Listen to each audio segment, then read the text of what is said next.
ข้ารักพระองค์พระเจ้าของข้าและอยากจะรักพระองค์มากกว่าข้าอยากจะรักจนสุดความคิดและวิญญาณชีวิตข้าต้องการขอได้รักพระองค์โปรดนำให้รักพระองค์มากกว่าสิ่งใดในชีวิตข้าทุกสิ่งที่ข้ามีเป็นเพียงของที่ชั่วคราวแต่ความรักของพระเจ้านั้นมันคงอยู่นานเพราะรักวิเศษชนิด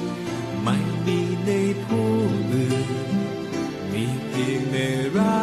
กขององค์พระเจ้าเท่านั้นขอทรงโปรดสอนหัวใจว่ารักที่แท้เป็นเช่นไรรักเหมือนดังพระองค์เพื่อข้าจะรักพระองค์มากกว่าสิ่งใดในชีวิตข้าทุกสิ่งที่ข้ามีเป็นเพียงของที่ชั่วคราวแต่ความรักของพระเจ้านั้นมันคงอยู่นานเพราะรักวิเศษชนิดไม่มีในผู้อื่นมีเพียงในรักขององค์พระเจ้าเท่านั้นขอทรงโปรดสอนหัวใจว่ารักที่แท้เป็นเช่นไรรักเหมือนดังพระองค์เพื่อข้าจะรักพระองค์มากกว่าสิ่งใดในชีวิตข้า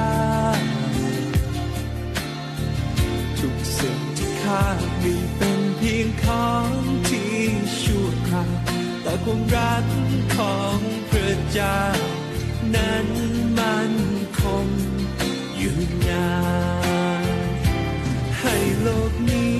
ได้รู้จักกับความรักที่คงมันรักแท้ในพระองค์